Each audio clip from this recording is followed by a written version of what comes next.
Wife chose the wealthy surgeon over me. I stayed silent until his license disappeared. She raised her glass in front of 300 guests and called another man what she deserved. I was standing 4 feet away. Nobody in that ballroom knew that my silence wasn't weakness. It was the first move in a plan that would take 18 months to finish. By the time it was over, the surgeon who stole my wife wouldn't just lose her. He would lose the one thing he valued more than anything else, the right to call himself doctor at all. This is the story of how staying calm became the most dangerous thing I ever did. The Whitmore Grand smelled like white lilies and old money, and for one night, it was supposed to smell like mine. 10 years of Calder structural engineering had earned me that room. I'd built the company out of a converted garage in East Charlotte, surviving on diner coffee and a single laptop, until the day a hospital system called Mercy Crown hired us to design the seismic retrofitting on their West Tower. That contract had changed everything. It introduced me to architects, to investors, to board members, and eventually, through a charity gala 6 years ago, to Vanessa, a sharp, funny communications strategist who could make any boring press release sound like poetry. We married 14 months later. I thought I knew her completely. I was wrong about a few things. The anniversary gala had been her idea. Let's celebrate 10 years the way you celebrate everything else, Daniel, quietly and seriously, but make it memorable.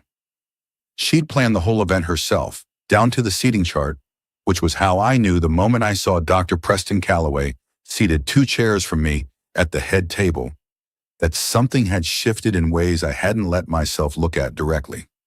Preston was the kind of man who filled a room before he spoke. Chief of orthopedic surgery at Mercy Crown, late 40s, silver at the temples in a way that looked deliberate. He'd led several of the hospital's surgical wing expansions, the same expansions my firm had engineered. We'd shaken hands a dozen times at hospital functions. I'd never once suspected he was shaking my wife's hand at the Ashby Hotel on Tuesday afternoons. When Vanessa stood up that night, glass raised, and thanked the people who understand what real partnership looks like, I watched her eyes go to Preston before they came back to the room. 300 guests laughed at what they assumed was charm. I felt something in my chest go very still and very cold, the way concrete sets slow, total, permanent. I didn't confront her at the gala. I'm not built that way. My father built that way, loud, immediate, combustible. And I had spent my whole adult life engineering myself to be his opposite. So I smiled, toasted deserving what you've earned, and excused myself to the lobby, where I called Renata Ibarra, the only divorce attorney I trusted enough to wake up at 11 at night. Don't do anything yet, she told me. Don't confront her. Don't move money. Don't change passwords. Just document. Whatever you've noticed, write it down with dates. People who feel safe get careless. Let them feel safe. That became my discipline for the next 18 months. Appear calm, stay observant, write everything down.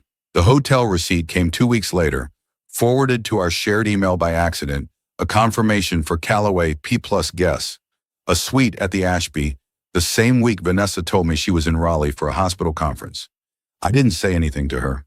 I forwarded it to a folder Renata had set up, labeled simply, documentation. But it was the second item in that email, buried in the financial notification beneath it, that actually changed the direction of everything. A wire transfer. $14,000 from a Mercy Crown vendor account to a company called Brightline Orthopedic Supply, authorized by Dr. P. Calloway. I knew every vendor on the Mercy Crown expansion project. My firm had reviewed every procurement list for the West Tower retrofit. Brightline Orthopedic Supply didn't exist on any list I'd ever seen. I sat in my car in the parking garage of the Whitmore Grand long after the gala had ended, staring at that name and felt something shift from heartbreak into focus.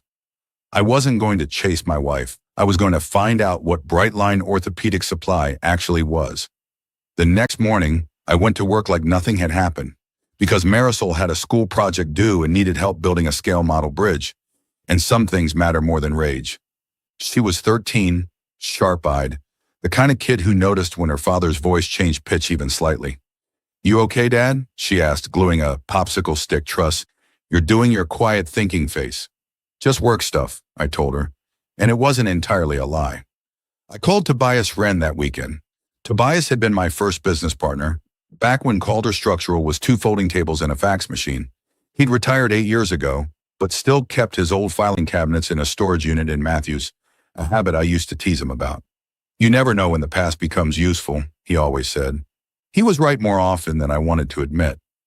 Over coffee, I told him about Vanessa, about Preston, about Brightline. Tobias went quiet in a way that worried me. Brightline, he repeated. I know that name. Not from Mercy Crown, from the original contract we signed with them 6 years ago, before the West Tower retrofit. There was a clause buried in Section 9. Hospital Legal wanted final inspection authority handled internally. But we pushed back because internal review on surgical adjacent construction creates conflicts of interest. We won that fight. Calder Structural retained independent final inspection authority on any construction connected to the surgical wings permanently, as long as we hold the contract. Nobody at the hospital remembers that clause exists. I'm not sure Preston Calloway even knows it exists. That single sentence rearranged the entire shape of my plan. I spent the next 4 months building 2 files instead of 1. The first, for Renata, documented the affair carefully and unemotionally. Dates, hotel confirmations, a pattern Vanessa never tried very hard to hide once she assumed I either didn't know or didn't care. The second file, quieter and more dangerous, traced Brightline orthopedic supply through every public record I could access. It had been incorporated 4 years earlier by a registered agent in Delaware. Its only listed client across every invoice my firm's procurement archive could verify was Mercy Crown Medical Center, and every invoice was authorized by one signature, Preston Calloway. What I found slowly, methodically, the way I'd find a structural defect in a building nobody else had bothered to inspect closely, was a 6-year pattern of phantom billing. Preston had been invoicing Mercy Crown for surgical hardware, titanium plates, specialized joint components, custom implant hardware that records showed was never actually installed in patients. The hospital paid Brightline. Brightline, it turned out, was registered to an address that led back, through 2 shell layers, to a property Preston co-owned. He had been quietly diverting hospital funds through a fictional supplier for years, and nobody had noticed because nobody at Mercy Crown had authority to look at hardware procurement the way an independent structural engineer reviewing surgical wing construction would. Nobody except me. I want to be honest about something here, because the version of this story that sounds clean in hindsight wasn't clean to live through. There were nights that winter when I sat in my home office long after Marisol had gone to bed, staring at spreadsheets full of invoice numbers, and felt nothing like a calculated, patient man. I felt like someone holding a structural report on a building he still had to live inside. Vanessa would come home late, smelling faintly of a cologne that wasn't mine, kiss me on the cheek out of habit, and ask how my day was. And I would say fine and mean it as a kind of quiet test of my own discipline. Some nights I passed that test better than others. There was one evening in February when I almost told her everything I knew, just to stop carrying it alone. I drove to the office instead, sat in the parking lot, and called Renata. If you tell her now, Renata said, you lose every advantage Patience has built you. The fraud investigation needs the contract clause to be invoked at the right moment, tied to an active hospital project, or it looks like a jilted husband making accusations out of spite. Timing isn't cruelty, Daniel. It's the only thing standing between you being believed and you being dismissed. She was right, and I hated that she was right, and I drove home and said nothing. And Vanessa never knew how close I came that night to ending the silence early. Tobias became, in those months, something closer to a partner again than a retired mentor.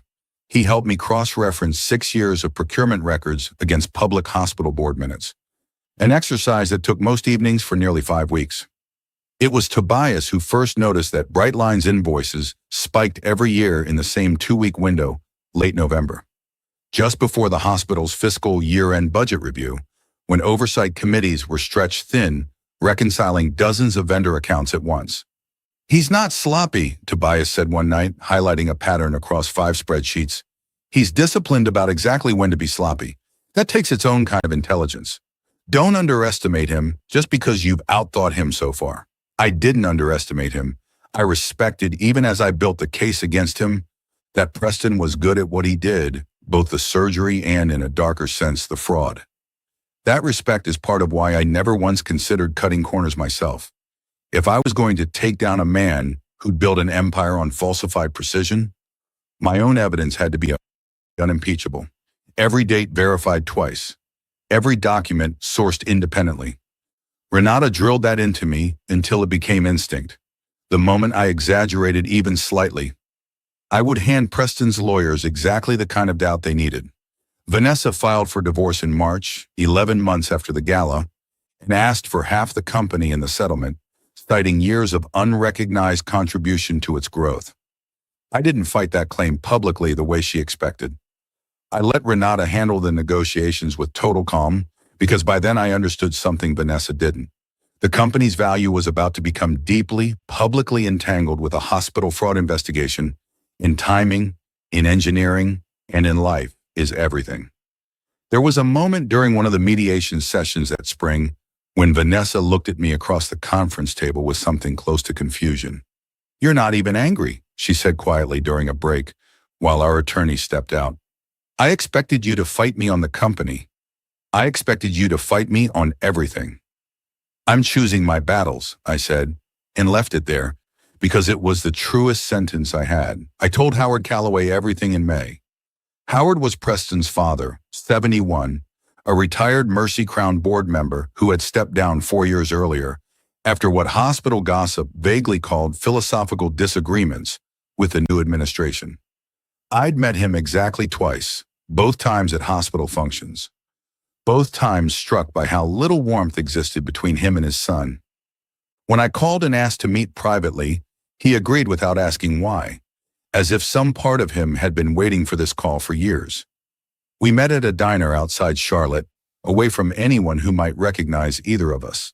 I laid out what I'd found: the Brightline invoices, the Phantom Hardware, the shell company, the contract clause giving Calder Structural Inspection Authority over any surgical adjacent construction at Mercy Crown. Howard was quiet for a long time. "I always thought he was cutting corners somewhere," he finally said. "I never had proof. The board protected him because he brought in revenue and good press. Nobody wanted to look too closely at a man everyone liked." He looked up at me. "You're not doing this for revenge, are you?" "I'm doing this because it's true," I said.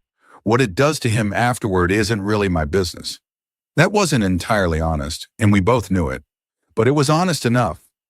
Howard told me something that afternoon I hadn't known. Years earlier, before Preston was chief of surgery, Howard had quietly funded his son's first private practice loan, co-signing against his own retirement accounts, trusting Preston with a kind of unconditional faith most fathers reserve for their children, regardless of evidence. "I kept hoping the ambition would settle into something steadier," Howard said, turning his coffee cup slowly on the table. "Instead, it just found bigger rooms to perform in." It was the first time I understood that Howard wasn't simply a useful ally. He was a man quietly grieving a son who hadn't died, just disappointed him for 30 years in increasingly expensive ways. In June, Mercy Crown announced a major expansion of its orthopedic surgical wing, Preston's pet project, his legacy initiative, the one he'd been publicly campaigning for since before I even knew his name.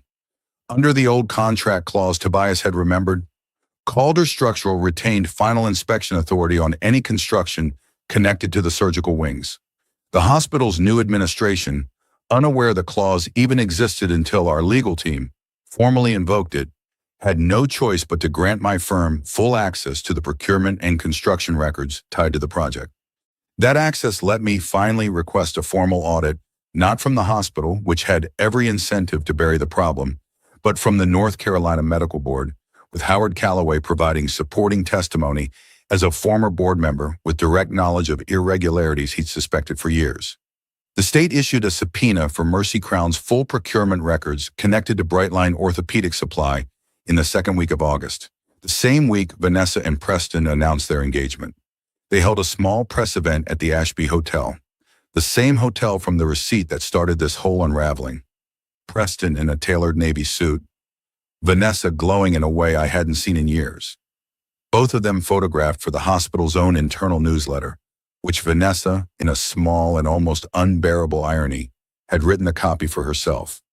I saw the photo the following Monday morning, The same day the state medical board's investigators arrived at Mercy Crown with a court order. I didn't celebrate. I didn't call anyone. I sat in my office with a cup of coffee going cold and watched from a careful distance as 18 months of quiet work finally moved on its own.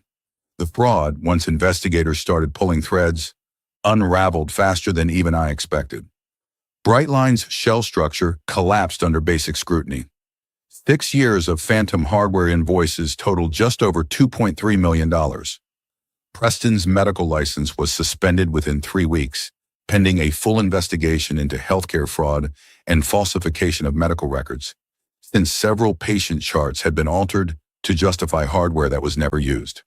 The hospital board, desperate to distance itself, placed him on immediate unpaid leave and began its own internal review, which would later reveal that 2 other surgeons had unknowingly relied on falsified hardware inventory data in ways that compromised patient care. The engagement announcement, still circulating in hospital newsletters and local press, became almost overnight deeply embarrassing for everyone involved. Local news picked up the story within days, running a segment that paired the smiling engagement photo from the Ashby Hotel against footage of investigators carrying boxes of records out of Mercy Crown's administrative offices. I watched it once, at home with the volume low so Marisol wouldn't hear from upstairs, and felt no satisfaction in it at all, only a strange, heavy relief. The way you feel when a long-suspected diagnosis finally gets confirmed and you can stop pretending you didn't already know. Vanessa called me in September, her voice smaller than I'd heard it in years. "Did you know," she asked, "about the fraud before any of this happened?" "I found receipts," I said. "I didn't fabricate anything. I just looked closely at things other people didn't bother to check." There was a long silence. "You let me walk into this," she said, and I couldn't tell if it was an accusation or a question. "I let the truth happen on its own schedule," I said. "I never lied to you, Vanessa. I just stopped explaining myself to people who'd already decided I didn't deserve the truth." She didn't have a response to that. I don't think there was one. The divorce finalized in October. Simpler than expected once it became clear that fighting over Calder Structural's value during an active fraud investigation tied to the company's own contract would invite exactly the kind of scrutiny Vanessa no longer wanted. She accepted a fair settlement, far smaller than what she'd originally demanded, and we worked out a custody arrangement for Marisol that prioritized stability over either of our pride. Marisol split her time evenly between us, and to Vanessa's credit, she never once tried to turn our daughter against me, even in the hardest months. Preston's case moved through the medical board's formal hearing process that winter. He lost his license permanently in February, 15 months after that gala, after the board found clear evidence of sustained deliberate fraud and falsified patient records. The criminal case, handled separately by the district attorney's office, was still pending as the calendar turned. But the consequence that mattered most to Preston, the one thing he'd built his entire identity around, was already gone. He was no longer Dr. Calloway. He was just a man under investigation, with a fiancé who was reconsidering everything, and a father who finally stopped protecting him. I saw Preston exactly once after the hearing, by accident, at a hardware store outside Charlotte, of all places. He looked smaller than I remembered. The confidence drained out of him the way air leaves a tire slowly enough that you almost don't notice until the rim is scraping pavement. He saw me, hesitated, and for a moment I thought he might say something, an apology, an accusation, anything. Instead, he just nodded once, the way strangers acknowledge each other in a checkout line, and walked the other direction. I let him go. There was nothing left to say that the medical board hadn't already said far more permanently than I ever could. Howard Calloway and I stayed in touch after that, an unlikely friendship built on a diner conversation neither of us expected to matter. "You did this the right way," he told me once, in early spring, watching Marisol run ahead of us through the new public plaza Calder Structural had designed beside the rebuilt hospital wing. Quiet, patient, true. My son never understood that kind of strength. He thought confidence was the same thing as competence. I thought about that a long time after he said it. I didn't win because I was angrier than Preston, or smarter than Vanessa, or louder than either of them. I won because I stayed exactly the kind of person I'd always tried to be. even when staying that way cost me something every single day for 18 months. I didn't destroy anyone. I just refused to look away from the truth. And eventually, the truth did the rest of the work itself. The following spring, Mercy Crown held a small ceremony to open the rebuilt orthopedic surgical wing under new leadership, new procurement oversight, and a structural engineering credit that read, in clean, simple lettering beside the entrance, Calder Structural Engineering, Daniel Reyes, Principal Engineer. Marisol stood beside me at the ribbon cutting, 13 going on 30, and slipped her hand into mine the way she used to when she was small. "You built this," she said, looking up at the building. "Not just the wing, but somehow, I think, the whole year behind it." "We built it," I told her. "Slowly, the right way." She smiled, and for the first time in a long time, so did I, not because I'd won anything, but because I finally understood that I hadn't needed to fight loudly to win at all. I had only needed to stay still long enough to let the truth catch up to everyone who'd assumed silence meant surrender. It never had. It never would again.